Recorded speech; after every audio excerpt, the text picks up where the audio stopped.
Item ಯಾವುದೇ ಇರಲಿ try ಮಾಡಿ ಆಚಿ ಚಿಕನ್ ಮಸಾಲಾ. ಮಾರ್ಚ್ 18ರಿಂದ ಏಪ್ರಿಲ್ 2ರವರೆಗೆ ಎಸ್ಎಸ್ಎಲ್ಸಿ ಪರೀಕ್ಷೆ ದಿನಾಂಕ ಪ್ರಕಟ ಆಗಿದೆ. ಫೆಬ್ರವರಿ 28ರಿಂದ ಮಾರ್ಚ್ 17ರವರೆಗೆ ದ್ವಿತೀಯ ಪಿಯುಸಿ ಪರೀಕ್ಷೆ ನಡೆಯುತ್ತೆ. ಪರೀಕ್ಷೆ ಬರೆಯುವ ವಿದ್ಯಾರ್ಥಿಗಳಿಗೆ ಉಚಿತ ಪ್ರಯಾಣದ ವ್ಯವಸ್ಥೆಯನ್ನ ಮಾಡಲಾಗಿದೆ. ಕೆಎಸ್ಆರ್ಟಿಸಿ ಸೇರಿದಂತೆ ಎಲ್ಲಾ ನಿಗಮಗಳಲ್ಲಿ ಉಚಿತ ಪ್ರಯಾಣ. ಎಸ್ಎಸ್ಎಲ್ಸಿಗೆ ಬೆಳಗ್ಗೆ 10 ಗಂಟೆಯಿಂದ ಮಧ್ಯಾಹ್ನ 1:45ರವರೆಗೆ ಪರೀಕ್ಷೆಗೆ ಅವಕಾಶವನ್ನ ನೀಡಲಾಗಿದೆ.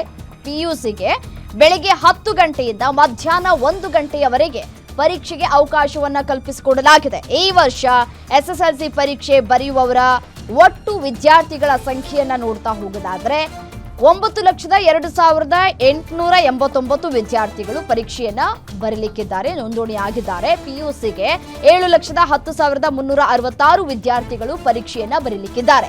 ಎಸ್ಎಸ್ಎಲ್ಸಿ ರಿಸಲ್ಟ್ ಏಪ್ರಿಲ್ 24ಕ್ಕೆ, ಪಿಯುಸಿ ರಿಸಲ್ಟ್ ಏಪ್ರಿಲ್ 7ಕ್ಕೆ ಪ್ರಕಟ ಆಗುವಂತಹ ಸಾಧ್ಯತೆಗಳು ಕೂಡ ಇದೆ. ಇನ್ನು ಶಿಕ್ಷಣ ಸಚಿವ ಮಧು ಬಂಗಾರಪ್ಪ ಈ ವಿಚಾರಕ್ಕೆ ಸಂಬಂಧಪಟ್ಟಂತೆ ಹೇಳಿಕೆಯನ್ನ ಕೊಟ್ಟಿದ್ದಾರೆ.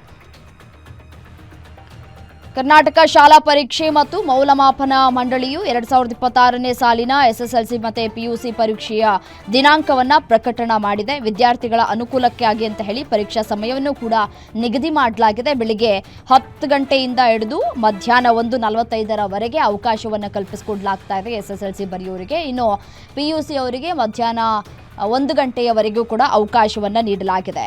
ಮುಖ್ಯ ಪರೀಕ್ಷೆಯ ನಂತರ ಫಲಿತಾಂಶದಲ್ಲಿ ಸುಧಾರಣೆ ಬಯಸುವ ಅಥವಾ ಅನುತ್ತೀರ್ಣವಾದಂತಹ ವಿದ್ಯಾರ್ಥಿಗಳಿಗೆ ಆಸ್ ಯೂಶುವಲ್ ಎಲ್ರಿಗೂ ಗೊತ್ತಿರುವಂತಹ ವಿಚಾರ, ಪೂರಕ ಪರೀಕ್ಷೆಗೂ ಕೂಡ ದಿನಾಂಕವನ್ನು ನಿಗದಿಪಡಿಸಲಾಗಿದೆ. ಎರಡನೆಯ ಪರೀಕ್ಷೆ ಬರೆಯೋದಕ್ಕೆ ಮೇ 18ರಿಂದ 2026ರವರೆಗೆ ಅವಕಾಶವನ್ನು ನೀಡಲಾಗಿದೆ. ಅಂದರೆ 18ರಿಂದ 25ನೇ ತಾರೀಕುವರೆಗೂ ಅವಕಾಶವನ್ನು ನೀಡಲಾಗಿದೆ.